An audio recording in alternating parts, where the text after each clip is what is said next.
Bismillahir-Rahman-Rahim. Kitab-ul-Taqdeer, Book of Destiny. By G. A. Parwez. Translated by Khalid M. Said. Chapter 15. Is the moment of death predestined? Among the religionists, a widespread belief is that every person, in fact, every creature, has a predetermined lifespan, and that the moment of death is unavoidable as well as unchangeable. This concept of predetermination is also believed to be applicable to matters of one's health. But, the fact of the matter is that, the adherents to this belief do everything within their power to cure an illness when it strikes. This attitude is blatantly contradictory to the belief held. Belief and action. Discrepancy in belief and action is a destroyer of nations. Thought and practice must go hand in hand. Incidentally, the religionists see a certain psychological advantage in having faith in predetermination. For example, it is supposed to alleviate fear of death in fighting soldiers. The human body, like everything, is subject to natural physical laws. Everyone dies. Every living being has to die. 184. Even if you take refuge inside strong fortresses. 78. You cannot run away from it. 62. 8. So much so that the messenger himself was told, "They, your opponents, have to die, and so have you." 39. 31. Surah Al-Imran says, traditionally translated, in 144, "No one can die but with Allah's own order." This has been written down.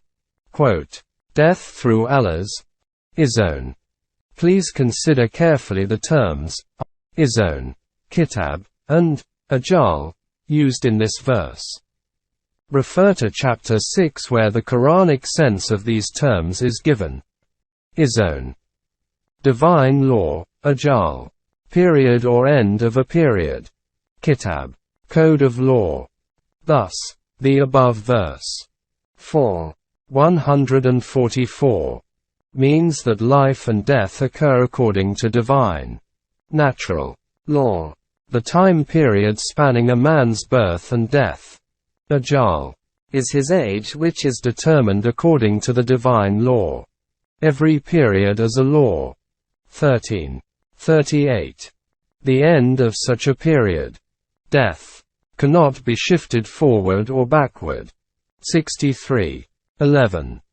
That is, death is the moment when age, period of time, ends, whenever it occurs. So, the problem of its occurring before or after the determined moment simply doesn't arise. Can man control aging? The really relevant question, therefore, is whether age, time period between birth and death, can be shortened or lengthened. Young and old, in connection with age, are relative terms, measured against normal age span of a particular group.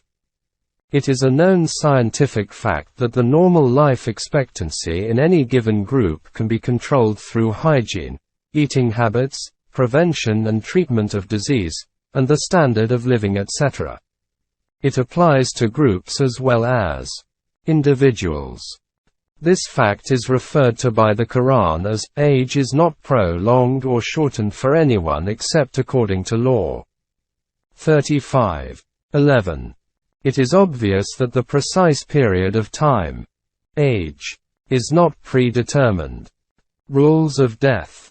It can be controlled through natural physical laws mentioned above, in addition to factors like hereditary tendencies, as well as post-natural care, physical and mental well-being, etc.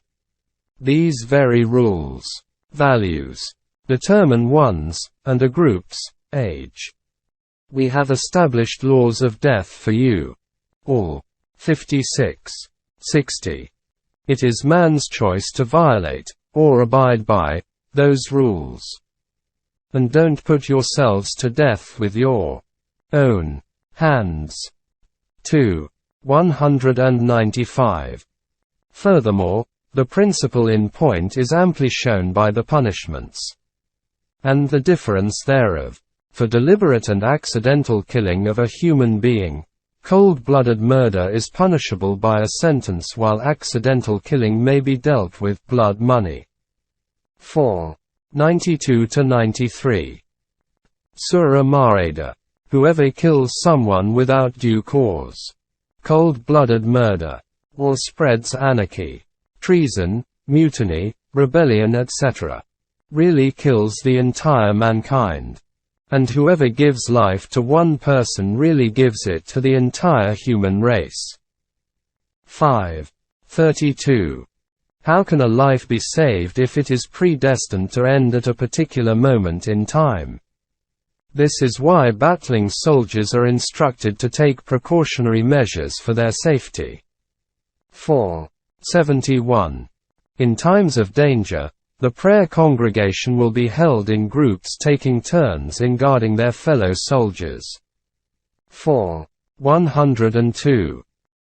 We are left with the problem of fear of death. This can be dealt with by examining, and then accepting, the Quranic concepts of life and death. Conviction in the hereafter eliminates fear of death. It basically says that human existence does not end with the physical death. A human being, having led a Quranic life, becomes equipped to move into the next evolutionary phase after death. Death and life have been created so that you can test yourselves for capabilities of better work. 67. 2. Iqbal, poet of the East, so beautifully puts it one of his Persian works. A convinced man smiles in the face of death. To die in Allah's cause. As to the deeds which develop the human potential for travel to the next phase of life, the basic principle is to uphold a permanent value when it gets tangled up in a tie with a physical value. The most attractive the physical value, the more weighty the deeds to disregard it for a permanent value. The most important physical value, in fact for all life, is self-preservation. Saving one's life. One who puts his life on the line in Allah's cause deserves the highest merit. Such people do not really die. But they are alive and you are not aware of it. 2. 154. Iqbal, once again, has put it so eloquently in his works to be enjoyed by readers with access to either Persian or Urdu. Chapter 16. Misfortune of the Human Female. Addressing the annual Tolu-e-Islam convention in March 1966, I read a paper titled, Allah's Will. It met with widespread appreciation. Here, I quote from the paper a fictional story meant to illustrate my point about the misfortune of the human female. Noah Khan's wife had borne 4 girls, one after the other. Each female birth had enveloped the family in a melancholic depression. After the birth of the 4th girl, Noah Khan, pressured by his parents and close relatives, had decided to take a second wife. He postponed it only after the wife had woefully pleaded with him, but had told her his firm intention of taking a second wife if she gives birth to one more girl. Unfortunately, she did bear a girl for the 5th time in a row. The wife was having fainting spells due to a sinking heart. The family was annoyed with her. The husband refused even to see her. She used to cry out alone. Female neighbors would visit and console Noah Khan's wife saying, "It is all Allah's will. He decides who begets male offspring or female. Crying won't change anything. Nobody can alter what Allah has preordained. Be patient and learn to live with it. No divine action is without goodness. He has every right to decide his creature's fate." King Solomon once harbored some disapproving feelings about a divine decision. He was punished to work in a bakery for 12 years. So, don't complain. The Almighty applies His law almost inconsiderately. Later in the chapter we shall examine the notion, it is Allah who decides, of His own sweet will, who begets what? Boys or girls? Dejection over female births. First, however, let us ponder over widespread reaction, especially in Oriental societies. In particular among the Muslims of the subcontinent of India, Pakistan and Bangladesh. Of despair over the arrival of a female baby. The situation is quite common, by no means restricted to the lower, poor and uneducated strata of society. Even the claims of broad-mindedness, on the part of the elite, belie undercurrents of the same mood. One reason for this attitude is economic, as females are economically dependent on men in a male-dominated society. The female is considered inferior. Secondly, there is the fundamental reason of the female being considered as naturally inferior to the male. Let us examine the validity of this particular notion. Women and religion. The Hindu philosophy treats women like a commodity which remains in a man's, her father, husband and son, possession all her life. She is not allowed to own anything. She gets whatever she does as charity, not as of right. As a wife, she may have to take more husbands than one. The Mahabharata records Draupadi as having 5 husbands who lost her in a gambling bet. According to Parwez, Narpasi Kamya was wedded to 7 men. Another lady with the name of Warkashi was the shared wife of the 10 Parchita Brahmin brothers who were well versed in religious literature. Since the religious code was authored by Brahmins, the highest caste, they enjoy special privileges under law. The holy book, Hadaved, and also Rigveda, records. A woman claimed as his by a Brahmin is his property even if she has had 10 non-Brahmin husbands. It is because Brahmins are the rightful owner of women. Woman in the Torah and Christianity. The Torah says, God created Adam and woman. Eve was created out of his side, rib, to alleviate his boredom and loneliness. Eve subsequently got deceived by the devil and she tempted Adam, who was eventually expelled from paradise. This story is the basis of the Christian view of woman as the source of all evil. Every human child is born with the original sin of Adam and Eve. The only way to salvation is the belief in Christ's sacrifice on the cross.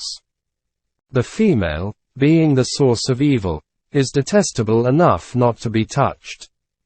That forms the basis of Christian saints leading a life of celibacy. So much so that early Christian history records a sect called the Valesians who voluntarily castrated themselves to be close to God.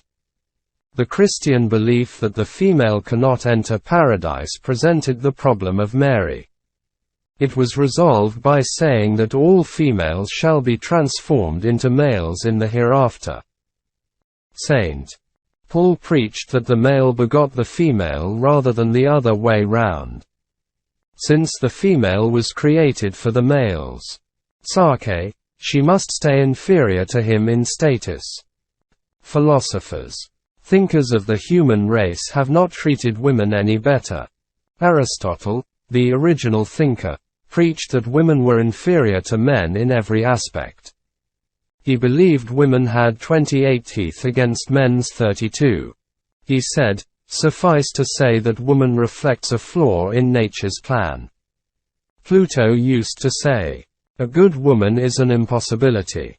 Every other woman is worse than the previous one." In the modern age, Rousseau, the initiator of concepts like human rights and democracy, said, "Woman has been created solely for the purpose of obeying and serving man and bear his injustice." Up to the 19th century, the Western researchers believed that the very first animal to be domesticated by man was woman. It seems only yesterday that Queen Victoria of Britain, a woman herself indeed, commented angrily on the new movement for the rights of women. Her Majesty the Queen strongly desires to get support and help, oral or written, of all intellectuals who can do something to put an end to this mixture of feminine stupidity and madness. The problem is too infuriating for Her Majesty to contain her anger. God has created men and women differently. Therefore, women must stay within their limits. Sadly, the situation has not improved up to the present day. H. L. Mencken writes, "The concept of love has been invented to inculcate the false notion that one woman is different from another. This is an illusion. All women are alike." C. O. Skinner says, "The most fantastic of human concepts is the idea that the female also contains some good." At present, the United States represents the apex of human civilization where women are supposed to have been emancipated. It is saddening to note from a semi-official publication, Dialogue. No. 4, Volume 3, September 1970, that the research therein tries to prove that women should not be considered equal to men. The mistreatment of the human female at the hands of the male of the species is matchless throughout the animal kingdom. The Quran. At the advent of Islam, when Christianity was the dominant philosophy, degradation of women had reached its peak. Entered the Quran with a resounding claim that the prevailing notions about women are fabrications of the male mind. They have absolutely nothing to do with reality. Men and women are equally human. Your preserver created you from one living being. 4. 1. The biological difference between male and female is of function, not of status. They have equal potential as human beings. Surah Azab says, "Both men and women can 1. Submit completely to the will of Allah. 2. Be members of the group which is convinced of the validity of Allah's laws to ensure universal peace. 3. Preserve and use their capabilities in the divine cause. 4. Practically prove their commitment to Allah's program. 5. Be steadfast. 6. Improve themselves progressively working for Allah's plan. 7. Sacrifice for others. 8. Exercise self-control. 9. Put their sexuality under Allah's program. 10. Remember always Allah's plan and laws. Allah promises for them safety of protection and a great reward." 33. 35. Thus covering each and every aspect of human life, the Quran announces, "And whoever does good deeds, male or female, and is convinced of the divine message, shall enter paradise with none of the deeds going waste." 4. 124. Regarding marital life, the Quran treats them absolutely equally as far rights and responsibilities are concerned. وَلَهُنَّ مَثْلُ الَّذِي عَلَيْهِنَّ بِالْمَعْرُوفِ. The only exception is that, after a divorce or the death of a partner, the male may remarry immediately while the female has to undergo a period of waiting. The reason is very clearly biological: pregnancy. Purpose of marriage. It is interesting to note the purpose of marital union put forward by the Quran. So that it breeds calmness, closeness and benevolence between you. In it there is truth for those who care to ponder. 30-21. Obviously, there can be no mutual love and peace of mind if a marital union is based upon the notion of one partner's superiority and dominance over the other. As far as Quran is concerned, equality is the rule regarding men and women. But later, as had happened with religions before, Muslims abandoned the Quran pure. Consequently, Wrong notions about the female of the human species infiltrated and eventually became part of the Muslim philosophy. The technique employed to achieve this was, as I have previously mentioned, fabricated traditions of the Messenger of Allah, Muhammad, the most prominent champion of equality of human rights. Fabricated traditions. For example, borrowing from Old Testament, Ibn Kathir wrote in his commentary on the Quran, "True tradition has it that woman is created out of man's rib. Since the topmost rib is the most curved, it can only break if you try to straighten it. So, you can use it to your benefit only with the curve there." The authentic collection by Bukhari reports from Abu Hurairah, "The Messenger of Allah said, if the children of Israel were not created, meat would never rot. If Eve was not created, no wife would betray her husband." Another report in Bukhari says, "The Messenger said, after I am no more, no problem will be more damaging to men than women." Yet another report says, "The Messenger said, 3 things are ominous: woman, home and horse." Bukhari. Book of Marriage. The Book of Prophets in Bukhari reports the Messenger as saying, "When I visited paradise, I found the majority to have been the poor. In hell the majority were women."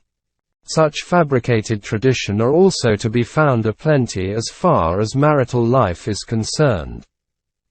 Men are qawamun over women. They put a husband as an absolute ruler over his wife.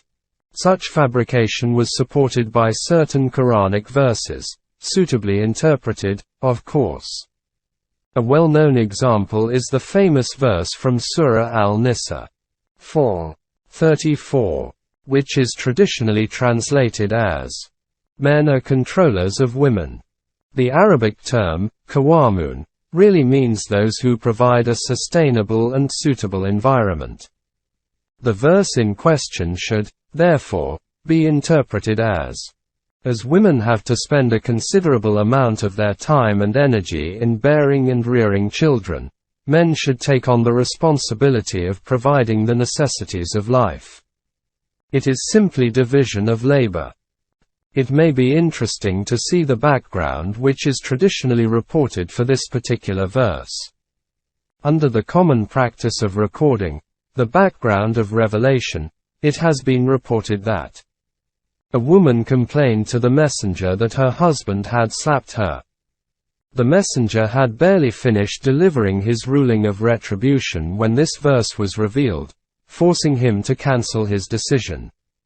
Another tradition says, "The messenger said, 'Don't hit your wives.' Later, Omar came and said, 'Your ruling has encouraged wives to be aggressive to their husbands.' The messenger permitted wife beating, which resulted in widespread application. Several women came and complained to the messenger. He said, 'It is not nice that you hit your wives.' He wanted to get women the right of retribution, but this verse was revealed upholding the ruling that husbands may beat their wives up because they are their lords. Aisha reports, "I happened to visit Omar on one occasion. The couple quarreled, by chance. Omar hit his wife. Later, he said to me, 'Aisha, remember 3 points which I heard from the messenger and have remembered to this day. 1. Never ask a husband why he hit his wife. 2. Never forget to offer additional prayer, witr, before going to bed at night.' The 3rd point was forgotten by the reporter. Going a step further, another tradition reports the messenger as saying, 'I if could order prostration to anyone other than Allah, I would have ordered wives to prostrate themselves in submission in front of their husbands.' Sayings attributed to Ali. Statements of a similar nature have been attributed to Ali, the 4th Caliph, successor of Muhammad. In the well-known book Nahj al-Balagha, Ali is reported to have said, 'O people, Women have faulty beliefs and reason and have less than full share. Therefore, keep away from women of loose character, and be careful even of good women. Don't carry out their instructions even in fair matters so that they don't expect you to comply in unfair situations. Elsewhere, Ali is reported to have said, "The female is like a nice well-behaved scorpion, enjoyable to live with but stings whenever she can." Another statement of his is, "Woman is all evil. A bigger evil is that one cannot be without her." Interestingly, there can be found traditions of a contrasting nature. For example, it is reported that the messenger said, "Paradise lies under the feet of one's mother." Such traditions were fabricated in the monarchical era, mainly the Abbasid period of Muslim history. It was the time when women were treated as a commodity. Ahmed Amin, the Egyptian, writes in Dahr al-Islam, Baghdad had commerce of slaves, men and women. One particular marketplace was known as Sher Dar al-Rafiq, the slave market street. Traders of slaves were known as nakas, a term originally used for cattle traders. They worked under an official inspector known as Qayyam ar-Rafiq. Caliph Mutawakkil's harem had 4,000 temporary concubines. The Persians learned the philosophy of mysticism from Christians, passing it on to Muslim mystics, who in the manner of Christian monks and Hindu jogis, adopted a life of celibacy because the female was believed to be the source of all evil. Ali Hiveri, a highly respected mystic, popularly known as Data Ganj Baksh, writes, "The very first evil to befall man in paradise originated from woman. The very first evil to appear on earth, the squabble of Cain and Abel, occurred because of a woman. When Allah wanted to punish the two angels Harut and Marut, that, too, was because of a woman." Even today, all religious as well as worldly problems occur because of women.